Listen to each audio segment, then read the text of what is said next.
अस्सलाम वालेकुम, नमस्कार, सत श्री अकाल एंड गुड इवनिंग। मैं हूँ अर्ज़ू काज़मी और आप हमेशा की तरह से देख रहे हैं पॉइंट ऑफ व्यू। हमें जी आज जॉइन किया है डॉक्टर इश्तियाक अहमद साहब ने। बहुत शुक्रिया सर कि आज आपने जॉइन किया, थैंक यू। बड़ी बड़ा मेहरबानी, थैंक यू। शानदार किस्म का सर आपका ट्रिप रहा है यूएस का। हम पिक्चर्स देखते रहे हैं और लोगों से बातें भी सुनते रहे हैं। लेकिन सर अगर आज हम बात करें पाकिस्तान की, आप देख रहे हैं कि यहाँ पे क्या कुछ हो रहा है। एक तरफ इमरान खान लॉन्ग मार्च लेकर निकले हुए हैं, तो दूसरी तरफ जो है एस्टेब्लिशमेंट के लोग आकर या फौज के लोग आकर प्रेस कॉन्फ्रेंसेस कर रहे हैं। तो जी, सर आपसे आज हम ये समझने की कोशिश करेंगे कि आखिर ये जो सिविल गवर्नमेंट्स आती हैं, इनसे मुल्क चलता क्यों नहीं है? और फिर ये दोबारा से फ़ौज को बुलाते हैं अगर फ़ौज कहती है कि हम नहीं आ रहे। लेकिन भुट्टो साहब के ज़माने से कहा जाता है कि फ़ौज ने मदाखलत की और वो तो बल्कि डैडी भी कहा करते थे उस वक़्त के डिक्टेटर को। तो आप किस तरह से देख रहे हैं कि अगर हम भुट्टो साहब के टाइम से स्टार्ट करें और अभी तक, तो किस तरह से जो है वो एस्टेब्लिशमेंट या फ़ौज जो है वो मुल्क को चलाती रही है और ये सिविल गवर्नमेंट्स फ़ेल क्यों हैं? थोड़ा-सा बैकग्राउंड भुट्टो साहब के पीछे जाने के बाद जस्ट फॉर 2 मिनट्स वो ये है कि हमज़ा अलवी साहब एक पाकिस्तान के मशहूर सोशियोलॉजिस्ट हैं। अब तो ख़ैर वो ज़िंदा नहीं है, उनसे हमने बहुत कुछ सीखा है। उनका एक पेपर है पोस्ट कॉलोनियल स्टेट पाकिस्तान और बांग्लादेश, जहाँ पे उन्होंने कहा कि पाकिस्तान की जो स्टेट है, इसमें जो स्टेट यानी सिविल सर्विस और मिलिट्री शुरू से जब ये बना था, ज़्यादा डेवलप्ड थी और इसकी जो पॉलिटिकल इंस्टीट्यूशंस हैं, वो कमज़ोर थीं। तो ये पाकिस्तान बनने के साथ से ये एक प्रॉब्लम हो गया कि हमारी जो पॉलिटिकल क्लास थी, ख़ास तौर पे कायदे-आज़म और आप कह सकते हैं लियाकत अली के मर्डर के बाद, तो कोई ऐसी लीडरशिप थी नहीं जो कि लोगों को अपने साथ कैरी कर सके। तो वो फैक्शनल ग्रुप्स बने, ये हुआ, वो हुआ, फिर अयूब खान की हुकूमत आ गई, उसके बाद फिर वो जब फॉल हुई, पाकिस्तान टूट गया, तब आप कह सकते हैं कि भुट्टो साहब आए और भुट्टो साहब ने कुछ तब्दीलियाँ लाने की कोशिश की। मसलन इस्लामिक सोशलिज़्म के नाम पे उन्होंने वो क्या कहते हैं लैंड रिफॉर्म और इंडस्ट्रियल रिफॉर्म और वर्कर्स क्या कहते हैं कि हक में कुछ रिफॉर्म ला रहे थे, जिसको फिर अपोज करने के लिए पाकिस्तान की जितनी इस्तेसाली कुव्वतें हैं, उन्होंने मिल के भुट्टो साहब का तख्ता पलट दिया। जनरल ज़ियाउल हक हुकूमत में आ गए। उनके आने के बाद तो बिल्कुल साबित हो गया कि पाकिस्तान में मिलिट्री बल्कि आर्मी जब चाहे अपनी बात बनवा लेती है। तो since then it is very clear, उससे पहले बहस हो सकती है कि इसने क्या गलती की, इसने क्यों ऐसे किया, लेकिन definitely from the time of Ziaul हक जो है ना आर्म्ड फोर्सेस का पल्ला भारी है पाकिस्तान की पॉलिटिक्स में। ट्रेजेडी पाकिस्तान की ये है कि हमारी जो वो क्लास है ना पॉलिटिशियंस की, उसमें कोई जमहूरी कदरों की वो क्या कहते हैं एप्रिसिएशन, इनकलकेशन वो है नहीं। यानी कि अगर मैं ऑपोजिशन में हूँ, तो मैं पॉलिटिकल अपोनेंट हूँ ना आपका, कोई आपका जानी दुश्मन तो नहीं हूँ। तो ये यही करते हैं कि जो पॉलिटिकल ऑपोजिशन होती है उसको बर्दाश्त नहीं कर सकते और उसको क्रश करने की पूरी कोशिश करते हैं और जो ऑपोजिशन होती है उसकी कोशिश होती है find any way to bring the government down. तो जब ये हालात होंगे तो आज जो हो रहा है वो कई दफा पहले रिपीट हो चुका है। पाकिस्तान देखें एक थ्योरी भी है कि अगर आप इंस्टीट्यूशंस को मौका ना दें कि वो बार-बार अपना फंक्शन कर सकें, तो वो कमज़ोर हो जाते हैं। पाकिस्तान में इलेक्शन होता है लेकिन उनकी वो प्रेस्टीज नहीं है, जितने के एक इलेक्शंस इंडिया में होता है तो सबको मानना पड़ता है। दिल से आप अपना मोदी साहब को ना माने but since he is elected you can do nothing about it. हमारे यहाँ तो बरक्स है, इलेक्ट होके कहते हैं इमरान खान पावर में आए थे, लेकिन अगर आपने ये प्रेस कॉन्फ्रेंस देखी है, तो वहाँ पे एक बड़े काबिल वो क्या कहते हैं जर्नलिस्ट ने पूछ लिया था कि सर इमरान खान को भी तो आप ही लाए थे ना? तो वो क्या कहते हैं, नदीम अंजुम लेफ्टिनेंट जनरल, उन्होंने कहा इस पे दोबारा कभी बात करेंगे मुस्कुरा के। तो ये अब हकीकत है, इमरान खान को लेके भी यही आए थे और इन्होंने फाइनली उसकी छुट्टी में भी इनका रोल तो होगा, वरना ये वोट ऑफ नो कॉन्फिडेंस उनके खिलाफ इस तरह ना हो सकता, मेरा ख्याल है। तो इसलिए जमहूरियत, अच्छा जमहूरियत का के 2-3 और भी चीज़ें हैं कि आप इलेक्शन के बगैर जमहूरियत बिल्कुल नहीं होती, वो पाकिस्तान में होता है। लेकिन इलेक्शन के बाद उसकी अथॉरिटी को मानना एक और बात है, जो मैंने एक्सप्लेन कर दिया है, पाकिस्तान में नहीं होता। और माइनॉरिटी के क्या हकूक़ हैं, मेजॉरिटी का क्या हकूक़ है, इस पे क्लैरिटी कोई नहीं है, ये प्रॉब्लम है। तो सर साथ-साथ हमने ये भी देखा कि इन लोगों से गवर्नमेंट संभली भी नहीं। जब भी डिक्टेटरशिप आती है, तो उस वक़्त जो है काफ़ी मुल्क के हालात भी बेहतर हो जाते हैं, इकोनॉमी भी ठीक हो जाती है, फॉरेन पॉलिसी भी ठीक हो जाती है और जब कभी ये पॉलिटिशियंस आते हैं, तो ये आपस में ही लड़ते रहते हैं और इनसे कोई काम नहीं होता। इसकी क्या वजह है? इसकी वजह तो यही है कि ये सियासतदान इनकॉम्पिटेंट हैं, इनकी ट्रेनिंग डेमोक्रेटिक वैल्यूज़ में बिल्कुल नहीं है और कुछ लोग इल्ज़ाम लगाते हैं कि ये बिल्कुल आज़ादी से काम नहीं कर सकते। मसलन इमरान खान ने कहा है कि देखें, मैं कई तब्दीलियाँ लाना चाहता था, लेकिन एस्टेब्लिशमेंट ने मुझे नहीं लाने दी। तो क्या अब इमरान खान को ब्लेम किया जाए या एस्टेब्लिशमेंट को? ये एक बड़ा सवाल है ना। हिंदुस्तान के अंदर मेरे ख्याल से एस्टेब्लिशमेंट, आर्मी, ये वो एडवाइस करती है, उन पे हुक्म नहीं चलाती। लेकिन पाकिस्तान में तो हुक्म चलता है। तो अगर ये प्रेस कॉन्फ्रेंस के बाद वाक़ई ये मिलिट्री वाले इस पे अब इस पॉइंट पे पहुँच गए हैं कि हमने ये पॉलिटिकली मैनूवरिंग नहीं करनी, तो ये पाकिस्तान के लिए एक अच्छा मौका है। लेकिन अभी तक तो ऐसे नहीं हुआ, ये वजह है। और सर साथ-साथ आज भी एक स्टेटमेंट चल रहा था अमेरिका की तरफ से कि जो इमरान खान बार-बार कह रहे हैं कि मेरी हुकूमत जो है वो अमेरिका ने गिराई है, उन्होंने आज भी इनकार किया, उनके ऑफिस की तरफ से कहा गया है।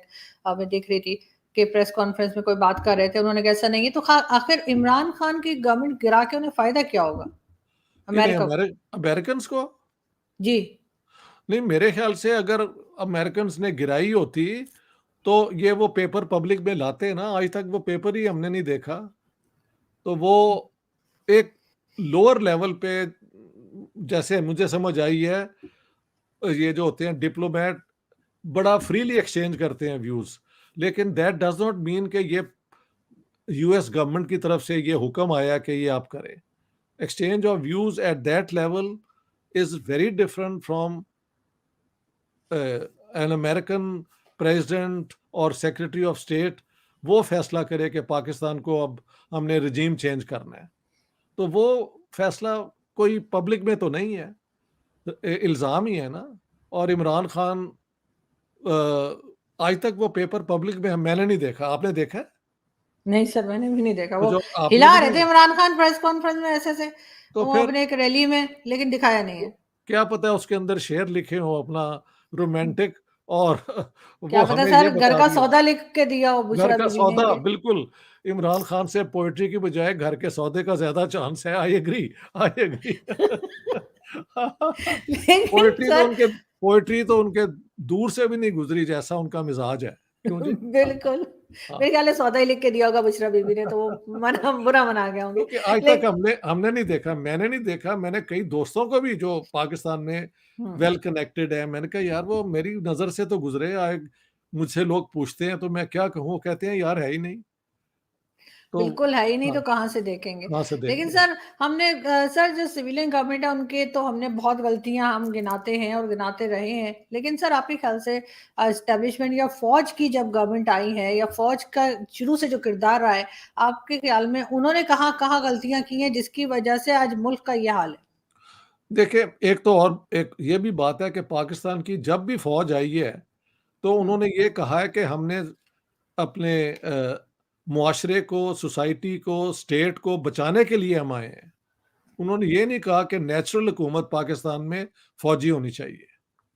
तो इसका मतलब ये है कि जब वो हुकूमत में आए हैं, मसलन आप देखें अयूब खान, तो थोड़ी देर बाद उन्होंने सिविलियन पोस्ट बना लिया, हुँ, कॉन्स्टिट्यूशन भी ले आए, इलेक्शन भी करवा लिया। और ये जो हैं ज़ियाउल हक, उन्होंने भी एक ज़माने में एक इलेक्शन भी करवाए, प्राइम मिनिस्टर जनेजो इलेक्ट हुए। क्यों जी? मुशर्रफ के दौर में अब मुझे याद नहीं कोई प्राइम मिनिस्टर था या नहीं था, मेरे ख्याल नहीं था। क्यों जी, आपको याद है? मुशर्रफ के टाइम में हाँ, नहीं। सर वो आए थे ना ब्रीफ केस लेकर, जो आए थे मुशर्रफ के टाइम में ही आए थे ना, शौकत अजीज, कि नहीं? हाँ, यस, यस, ये तो शौकत अज़ीज़ आए थे ना वर्ल्ड बैंक से, उनको तो मैं काउंट ही नहीं करता बैग बिकॉज़ उठा के लाए थे, बैग उठा के निकल गए। चले गए। तो इस किस्म की चीज़ें होती रही हैं। लोग ये भी कहते हैं कि पाकिस्तान में करप्शन, पॉलिटिशियंस पे आप मुझे कहते हैं, बात करते हैं, हम्म, तो आर्मी के पास जितने रिसोर्सेज़ हैं, जितने इनके पास बिज़नेसेस हैं, आप इन पे बात क्यों नहीं करते? हम्म, मैंने कहा मुझसे बेहतर बात इस पे आयशा सिद्दीक़ा ने कर दी हुई है, उनकी किताब पब्लिक में है, हम्म। तो उसी को मैं रेफ़र कर देता हूँ कि आर्मी के अपने वेस्टेड इंटरेस्ट भी तो बहुत है ना।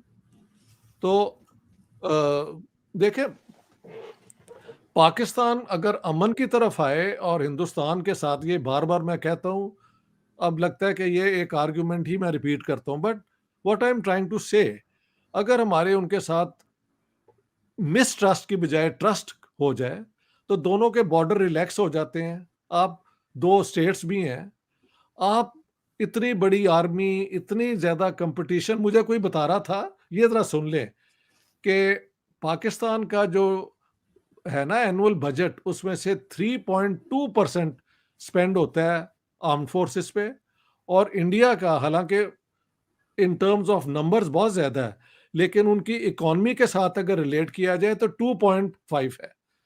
तो हम उनसे वन, पूरा 1 point, and it's a lot of money जो हम अपनी आर्म फोर्सेस पे इस्तेमाल करते हैं। तो ये अगर करप्शन नहीं है, चलो मान लिया ये करप्शन नहीं है, लेकिन ये वेस्टफुल एक्सपेंडिचर तो है ना। इसी को अगर आप दोस्ती में कन्वर्ट कर लें, तो ये सारा आपका बच जाता है, and you can do a lot with that. तो इसे आप कह सकते हैं, if this is not corruption, it is wasteful use of scarce national resources. तो उधर क्यों नहीं ये आते? लिहाजा आर्मी वालों को एडवांटेज तो है ना कि वो सिविलियन सेक्टर को भी अपना, अपने इंटरेस्ट के तहत कंट्रोल करते हैं और करते रहे हैं। अब अगर वो इससे इनहराफ कर लें तो बड़ी अच्छी बात है, लेकिन फिलहाल तो यही स्टोरी है।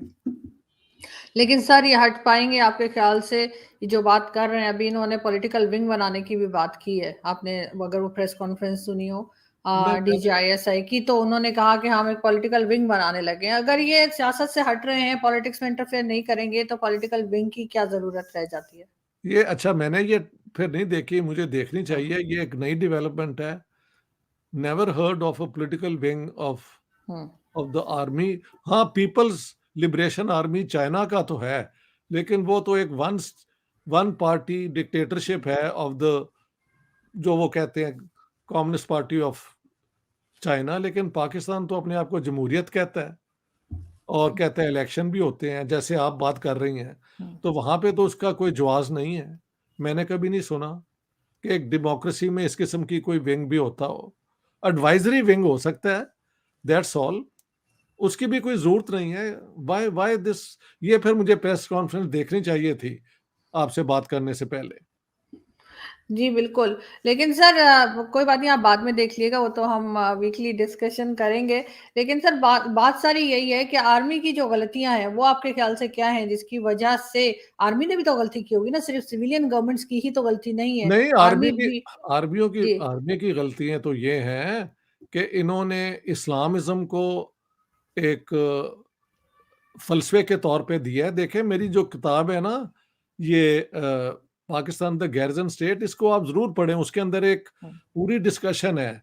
एक किताब लिखी गई थी, कोई ब्रिगेडियर मलिक थे, कि the Quranic concept of war.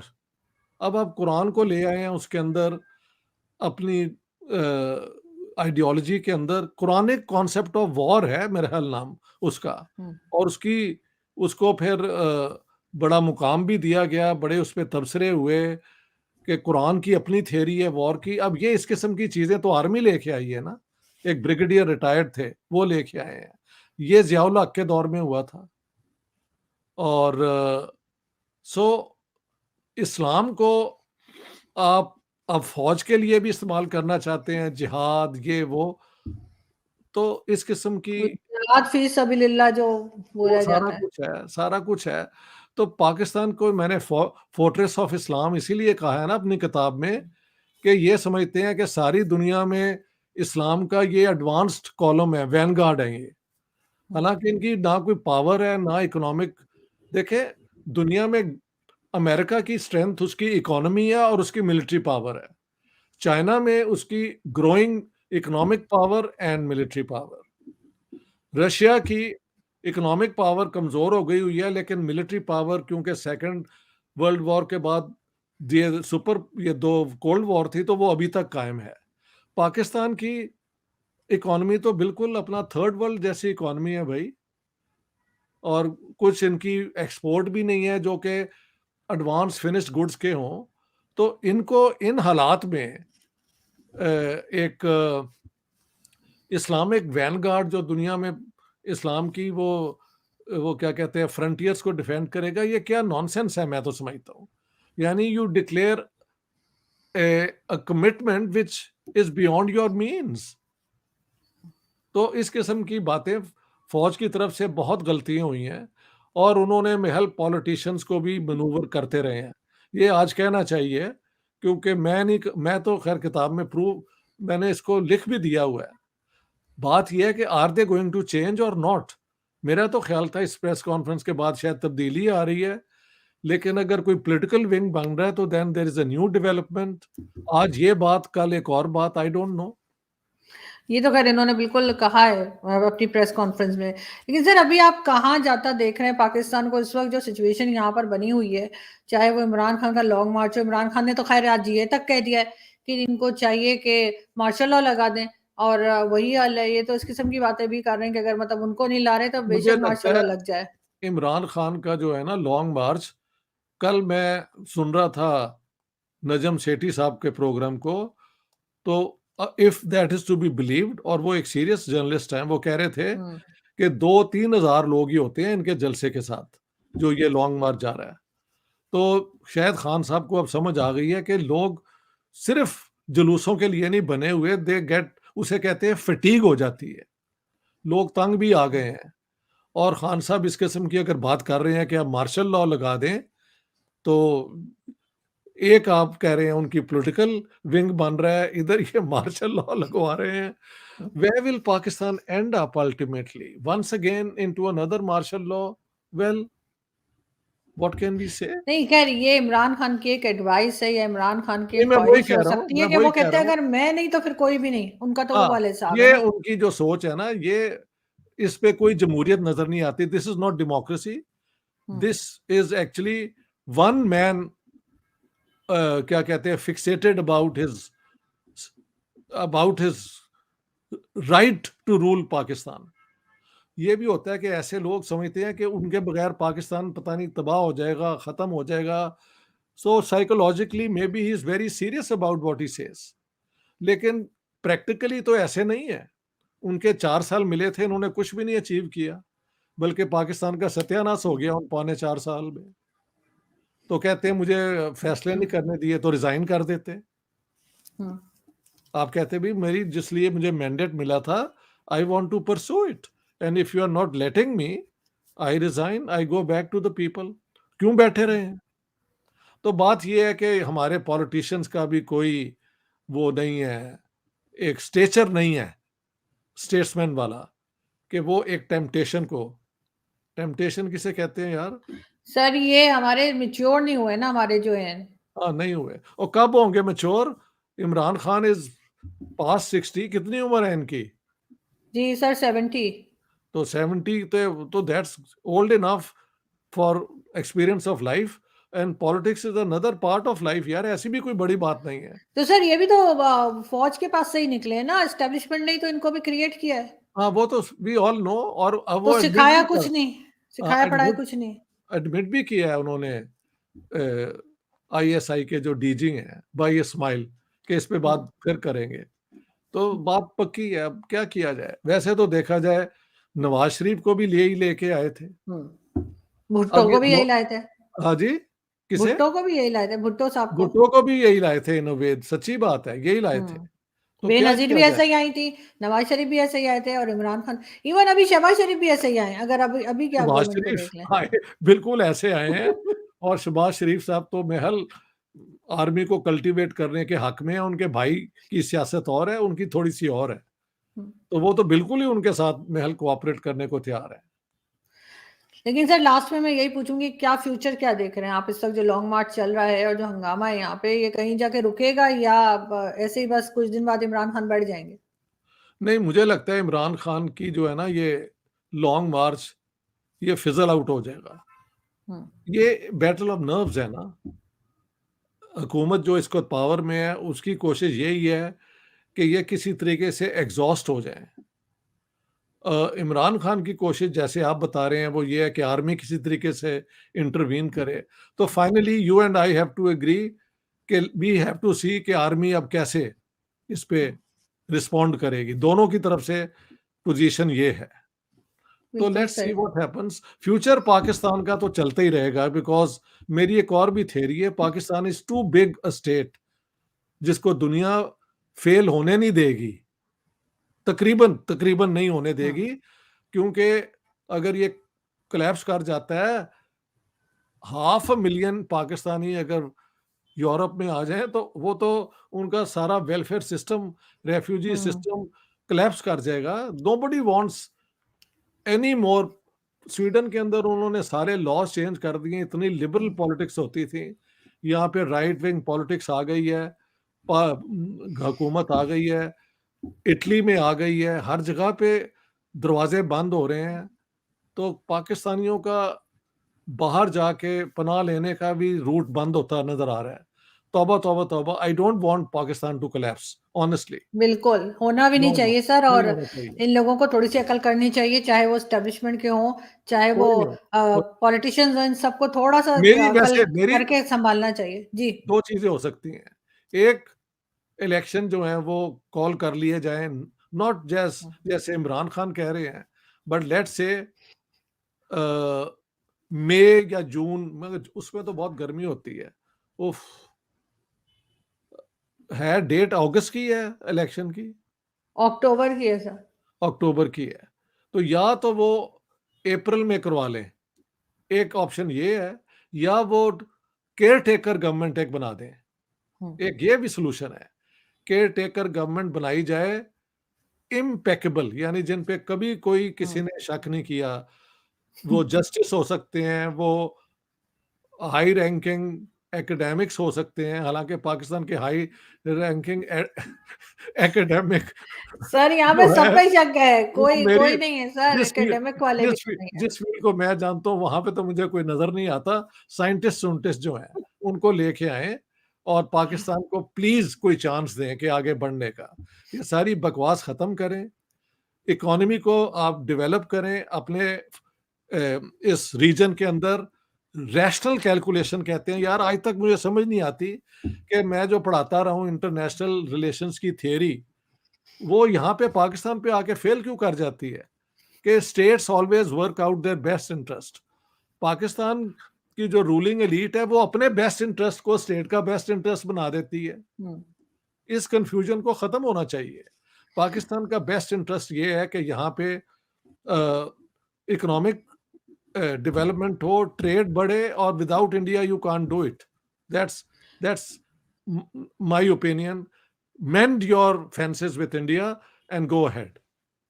बिल्कुल ऐसा ही होना चाहिए, लेकिन सर ऐसा होता हुआ फ़िलहाल नज़र नहीं आ रहा। अभी तक तो काफ़ी मामला गड़बड़ चल रहा है। बहुत शुक्रिया सर कि आपने आज जॉइन किया। थैंक यू बड़ी सो मच। मेहरबानी। Thank you so much. Thank you, all the thank best. You.